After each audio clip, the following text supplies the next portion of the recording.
This has to be our most comprehensive bike review we've ever done. This is the Look 795 blade, and we are going to build it, dissect it, ride it, rate it, and review it. I think the cycling world is still very much getting its head around this new era of hyperbikes and their associated prices.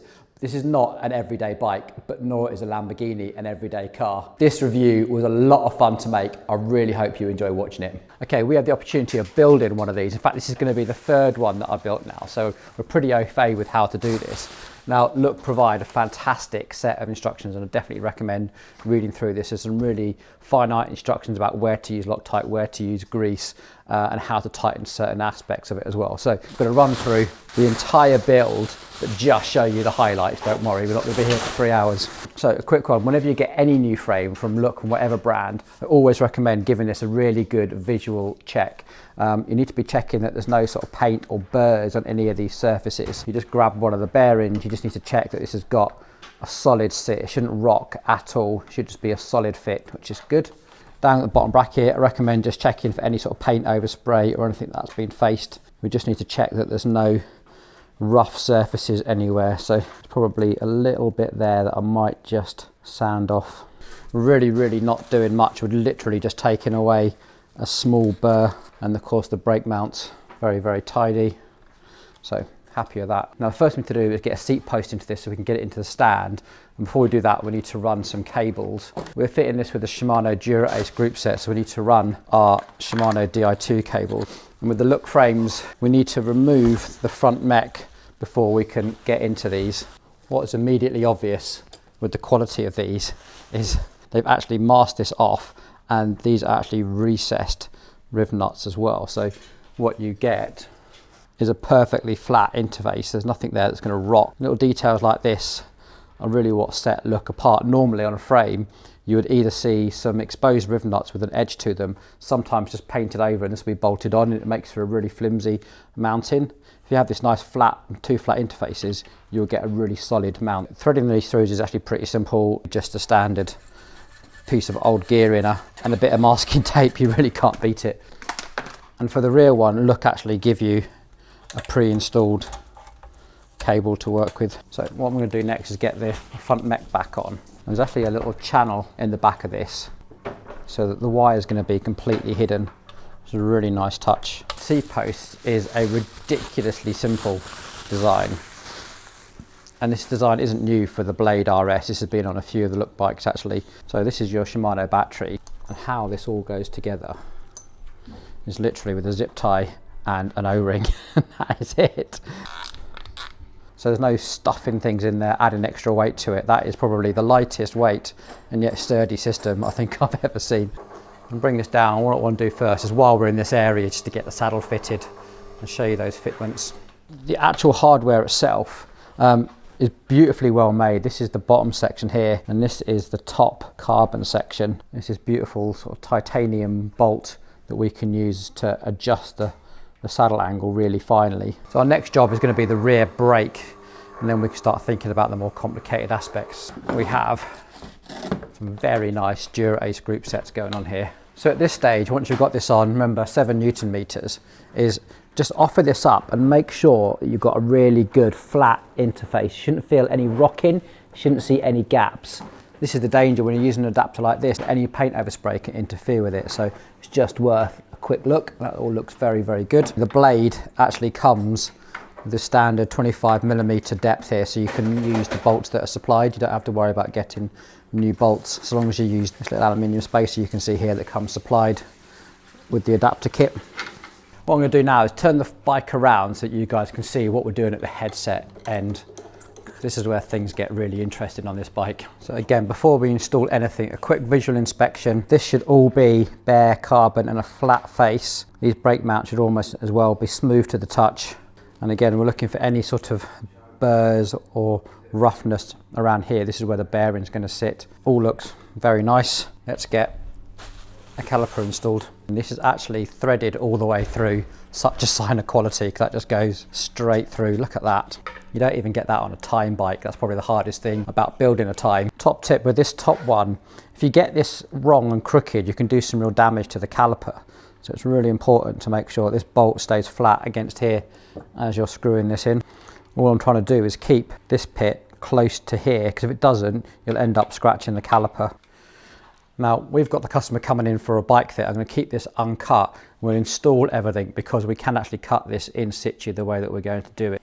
Here is our rather beautiful stem. Doesn't look like much now, but when else is bolted together, it really is. It does look fantastic. Again, just check in for any burrs, rough edges, anything that you might need, just sand down. This is our rear brake, and we can go into the stem here, and it's going to come out of these holes here. Now, you just work with the curve. That should just go straight through. Look at that. Perfectly smooth on the inside, makes cable routing an absolute breeze. So to finish this off, this is our all titanium hardware. Now, titanium isn't just about being fancy, it's all about that galvanic corrosion as well. Remember, we're putting carbon next to titanium. So in that nobility of materials chart, these are a really, really good choice. So these are actually marked left and right.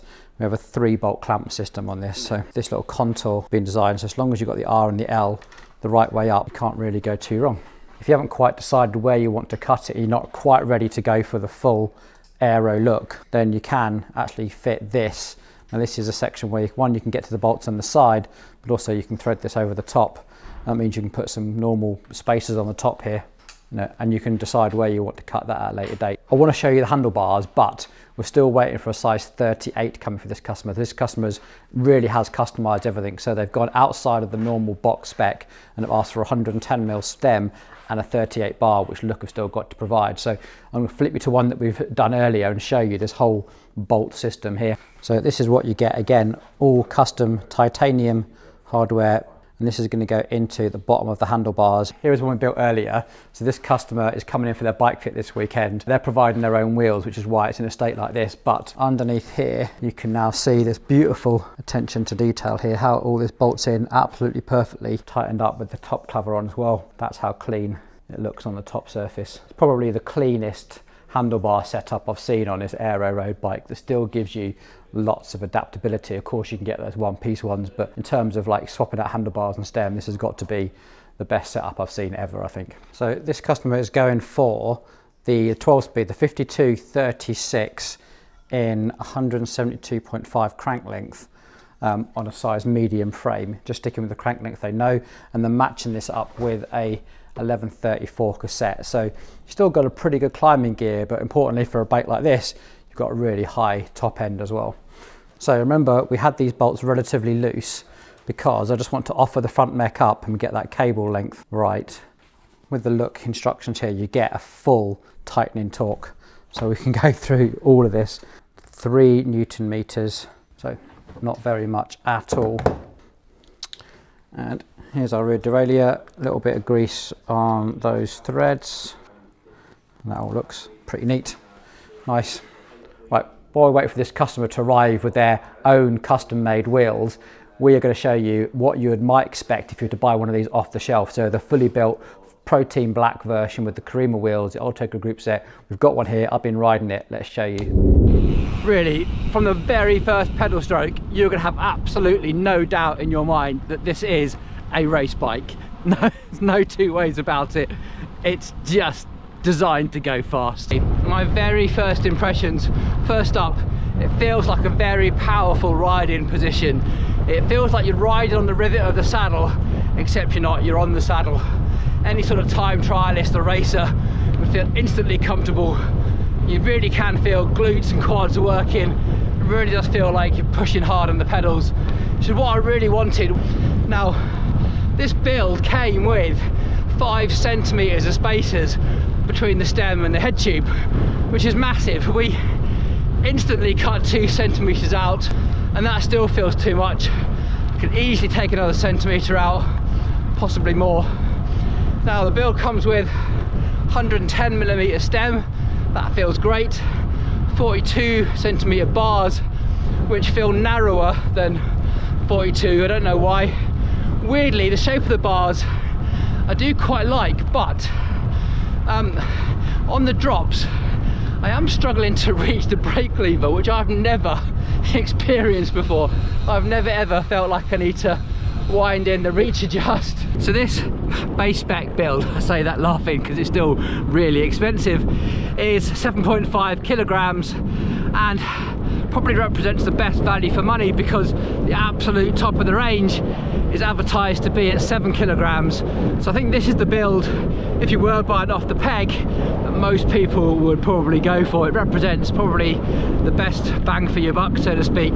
Right now I've got this super straight bit of road, so get on the power, see what this thing can do. In terms of stiffness, then this thing is plenty stiff enough at the back. Now, if there's meant to be any vertical compliance, I definitely can't feel it. I don't think there is, don't think there should be on a race bike. This is just stiff, accelerates, you like twitch your quad muscle, this thing just lurches forward. That is what you want from a race bike, full stop. On the front end handling, to be honest, exactly kind of what you expect. Okay, I admit it, stiff, fast race bikes are a whole lot of fun. And actually, this isn't too uncomfortable. I don't think I want to spend 8 hours on it. I don't think I'm probably fit enough or flexible enough for that, but I could definitely have a good fast Sunday ride on this and really just grin ear to ear. Trying to get my head around the stiffness at the front. Now, when I really think about it, I think that's just a tiny little bit of flex just coming from the handlebars, because I only really notice it when I really lean on it. So just accelerating to go up a hill or into build into a sprint, something when you're really loading up the front. I haven't, in all honesty, thrown it around a corner yet because it's really wet outside. These are brand new tyres, so just building up the confidence a little bit before we try any of that sort of shenanigans. I also realised that right now this feels a little bit Jeremy Clarkson in a Lamborghini, so I think it's about time that we hand it over to a trained racing driver. And let me tell you, this is quite possibly the best bike I've ever ridden. So this is like really first impressions, but it just feels like electric. I can't describe it in the fact that it just goes forwards. Like, I've not taken it up any big climbs yet, but been over some rolling terrain, and it's almost like it pedals for you, genuinely. That's how fast this thing is. I'm almost regretting the fact that Paul's let me take it out, because I don't have £9,000 to spend on one of these, but boy do I want one. And that's coming from someone who's been a bit of a rim brake warrior for the last few years. Like, it's so unbelievably fast. It's not to do with the weight. This is approximately the same weight as my tarmac, at just under 8 kilos. Now, slightly shallower wheels on this, so I think you might suffer slightly when getting up to like those super high speeds on the flat, but I've already taken this up to like 30 miles an hour on the flat roads, the sort of rolling terrain, and it just felt like it wanted to keep pushing, keep accelerating. Like, there's no stop on it. It's hard to describe, but man, you really need to ride one of these, because this is just, it's quite frankly unbelievable. It's been sort of another half an hour and I've got a bit more to say. There are a couple of things I don't like about it. This bike doesn't fit me great because it's obviously Paul's bike.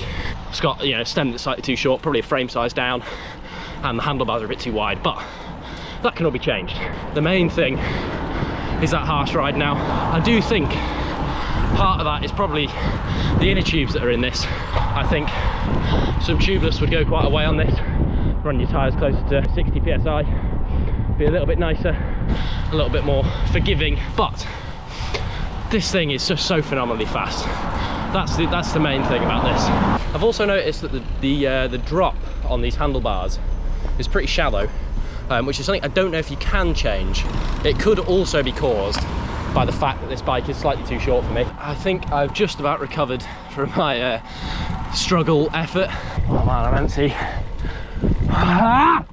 And a few more things to note. This bike feels phenomenally stable at high speed. I absolutely ragged it down the struggle, and let me tell you, I don't know what speed I hit on the straight. I'll be able to check it up afterwards, but it was bloody fast, and it felt just confident. Man, when the road is smooth and sweeping, kind of like an alpine descent, where you've got nice road surface, this thing would absolutely fly. I think, yeah, if you're going abroad a lot, you're riding nice road surfaces, this bike is mint, absolutely mint. For now, that's been me. It's back to you in the studio. So I think so far this has been the most comprehensive bike test we've ever done, and probably the most comprehensive bike test you're going to find on YouTube as well. Like, we've done more than just ride this, haven't we? Yeah, we have. We've built these, taken them up some hills. Like, for me, the biggest thing with this bike is Is it going to be any faster than anything else in the market?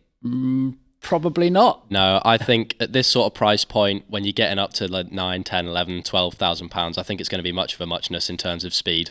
Trying to choose between them in terms of performance is going to be pretty hard, I think. Yeah, I couldn't sit there and say, oh, this is better than an SL8 or a Pinarello. I think it'd be so marginal. Yeah, for sure. Let alone all those wind tunnel gains that you see.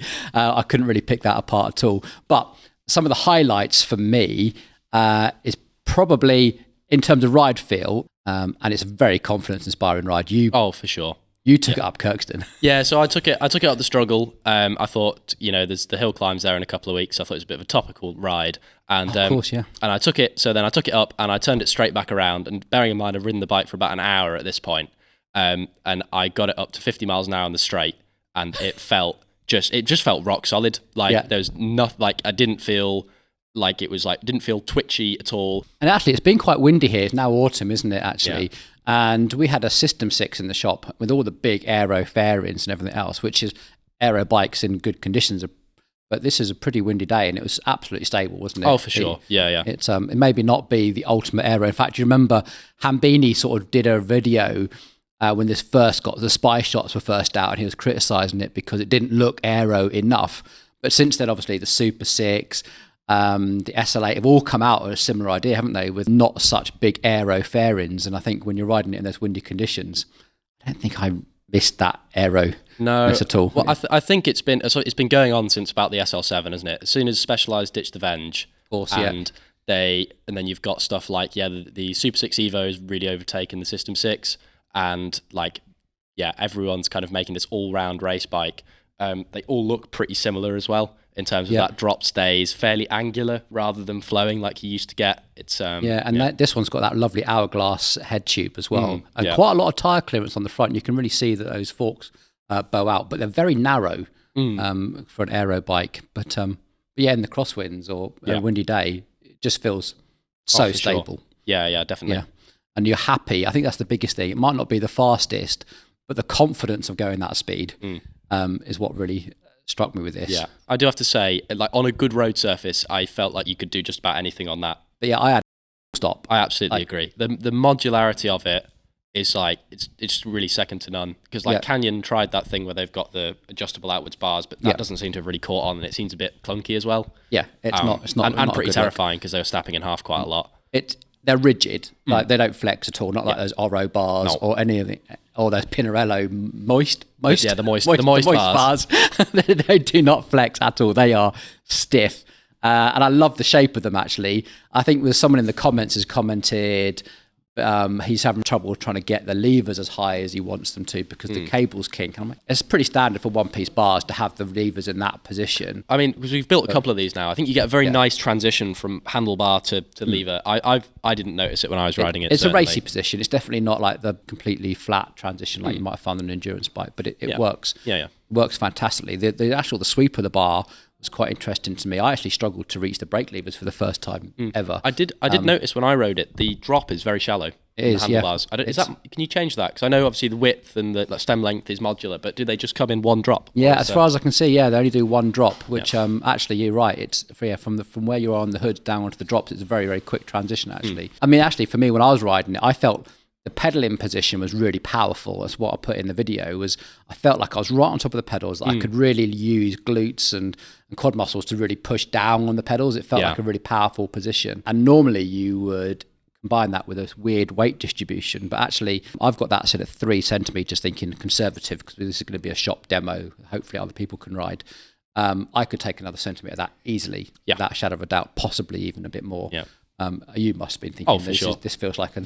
Yeah, well, I think it's very interesting because obviously it's got that much steeper seat angle than most bikes. And I think because you see with a lot of pros, they have their saddles slammed right the way forwards. Yep. So they get that direct power transfer into the pedals. And I imagine that creates quite a lot of bike fitting issues. So I think what they've done with this, where they've steepen that seat angle to bring it right up, is it 74 degrees? Yeah.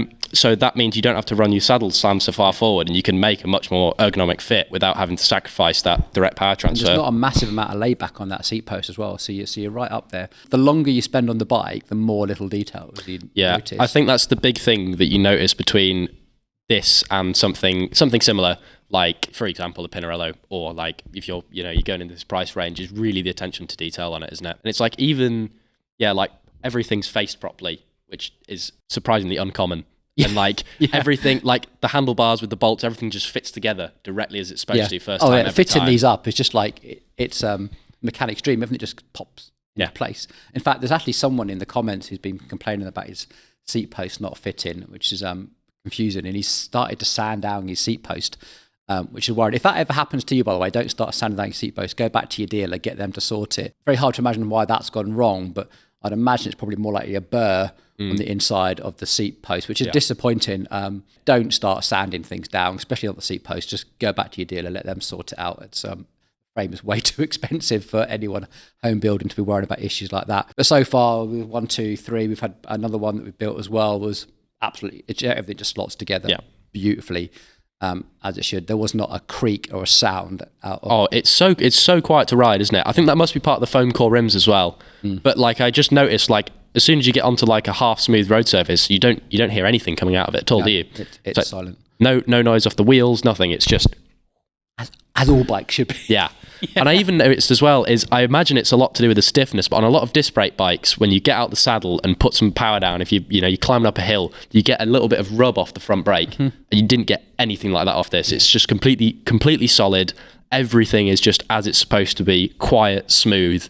I think really that's almost like the perfect bike, isn't it? I'm trying to think of a way of finishing this up, because of all the bikes on the market, in fact, we've got a list here of some of the prices, because you have to take price into account a little bit. I know when you're spending this much money, that a few £100 here and there probably isn't the buy-in decision, but we have to talk about it, I think.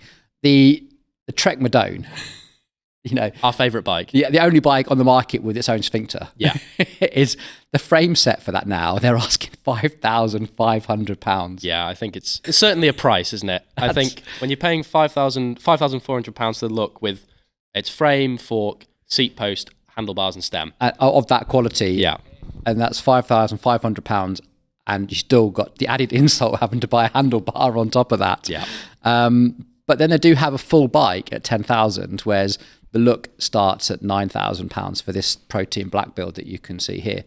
The S-Works Tarmac SL8 frame set, 4,750. Again, you don't get the handlebar with it. So if you want the full S-Works experience, that full integrated handlebar, which is nowhere near the quality of that, £12,000 for the base model build. It comes with SRAM Red or Dura-Ace, I think. But the Ultegra one, you don't get the lovely integrated handlebar. Which you don't get the S-Works frame either, do you? You don't get the S-Works, which is what everyone wants, really. Pinarello Dogma. This made me laugh. 6,499 quid. That's insane. That is insane. Colnago C68, £4,980 for a frame. Yeah. Is it a good value?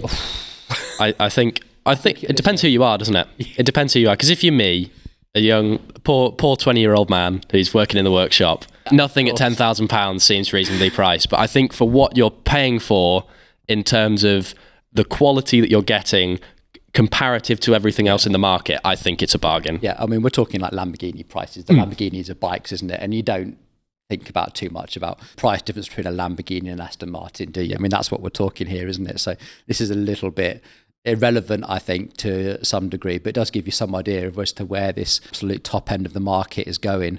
Brilliant. I've had so much fun riding this. For sure. I'm almost gutted that it's winter.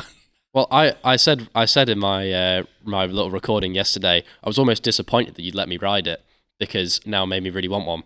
And I don't have the £9,000 to spend on one. Even staff prices, crazy. I mean, we're very lucky to have this. I would never consider buying this one if I wasn't a bike shop owner. I think final words as well is I'm very interested to see what Time come out with the new Skylon, is because I think that will be something to compete with this in terms of they don't have a full-on race bike coming out. Like they don't have a full-on race bike in the range yet since the rim brake Skylon. And from what they've had with their recent stuff, what we've ridden, what we've seen, I am quite excited to see what's going on. This is a hell of a benchmark. For sure. The Skylon is going to have to ditch that whole Data integration. I think they're going to have to get their molds out for these integrated handlebars and come up with something really, really special. But I think it'd be really exciting to see what they do, because you know, we've seen it before from, you know, those seat posts and stems and stuff that we've got from their old stock are really lovely. They used to make lovely stuff. Oh, for sure. And it's like, I would be really interested to see what they can do with the modern take on the integrated handlebar and, you know, D-shaped seat posts and all that sort of stuff, what they can come up with. God, yeah, if they could do something as aerodynamic and as beautiful as that, but with a resin transfer mold in ride quality. Scary to think, I'd scared to think how much that might cost. Well, but I mean, their prices are, you know, £3,500 for an Alpe frame set compared to, you know, a lot of other stuff. It's in the ballpark of possibility, isn't it? So Possibly. We'll see what they do. Right, and on that bombshell, undoubtedly this is an incredible machine, but I want to end the video with some of my final thoughts. What really strikes me most about this bike is the word resolution. The more you look, the more you zoom in, the more you look at the detail, the more you find things to appreciate. And that's really rare. And the cockpit is a fantastic example of that, because this is the area you're going to spend most of your time looking at when you're riding. It's all very well now, looking back, it looks fantastic, but you're sat here and this is your area. In fact, this whole cockpit area is the best example of integration I think I've ever seen. I don't just mean that in terms of its engineering, but also in terms of its aesthetics. The whole bike as a whole looks like it belongs together. All the edges and the curves all match. It just looks like it was designed as a whole rather than a handlebar and a frame designed separately, which is the normal case for most of these bikes. I think when it comes to stiffness and aerodynamic claims, not just of this bike, but all of the hyperbikes, they're becoming so nonsensical these days that it's such a marginal thing that we can't really make sense of it anymore. Yes, it's stiff. Yes, it seems very, very fast. Is it any stiffer or any faster than any other hyperbike in its class? I don't know. Me as a human being, I can't detect that. Maybe a lab can, and I don't think most riders would really tell that difference. I think in reality, there are too many environmental factors really affecting your judgment on that. So I have no doubt that small gains are being made, but maybe we're going to see that in the next generation of hyperbikes, whatever they might look like. I think the frame, when you compare it to its competitors, is almost too cheap. Like a Trek Madone at £5,500, and you don't get a handlebar anywhere near as neat as this for that sort of money. I think for this, the argument of price becomes irrelevant at this level, I think, but I think the value is there when you compare it to its peers. In my own mind, I can't really understand why the owner of one of these bikes would buy an off-the-peg solution from the fully built bikes. This seems to be a bike or a type of bike that lends itself to custom building to get things absolutely perfect for you. But looks range of fully built bikes off the peg stuff is pretty price competitive, I think. But my one criticism has to be around the choice of wheels. Now I'm loving the fact that it's a made in France and the whole French branding thing, and I think these Karima wheels are fantastically high quality. And we did that review on the Essentia 40s about them being hookless, and I think that works okay when you're running a 30mm tyre as a minimum and you've got that dual use off-road in mind. When it's fitted to a race bike, where riders of these type of bikes would probably be inclined to run a 28mm or a 25mm, rightly or wrongly, I think that the hookless isn't necessarily the best choice. Having said that, when riders are buying a bike at this level, I suspect that they're very experienced cyclists and like the highest performance products. And it's not unusual for very high performance product in any type of sport to come with various limitations. So maybe it's okay on an absolute top of the range race bike to have wheels that have certain limitations with tyre widths and tyre pressures, but maybe not so okay with more mainstream bikes. I think that debate is going to rage and rage and rage. As always, my opinion on this is hookless is incredibly poorly communicated, and I'm not convinced that in this situation it is the best choice. I think come the springtime, when I'll be riding this a lot more, I think you'll be seeing me riding these with a set of Michelin Power Cups and a 30mm, probably at a much more reasonable 60 something PSI rather than these 28s, which are almost pumped up to the maximum. I think probably the final word on this debate is I fail to see any performance improvements with running hookless. It just seems to limit your tyre and pressure choice. And maybe on a race bike, when your setup is key for every single race you go to, depending on the road surface and the weather conditions, you might be wanting to change your tyres and your tyre pressures accordingly. It seems like in a race situation that choice is more beneficial than I don't know what benefits hookless gives, to be honest. So this isn't going to be the last video you see of this bike. We've got a couple of videos planned, including one where we go head to head with the Pinarello Dogma F. Yes, we have found a Pinarello owner willing to put their own bike against this and give their honest opinion. I think that will be absolutely fascinating for you.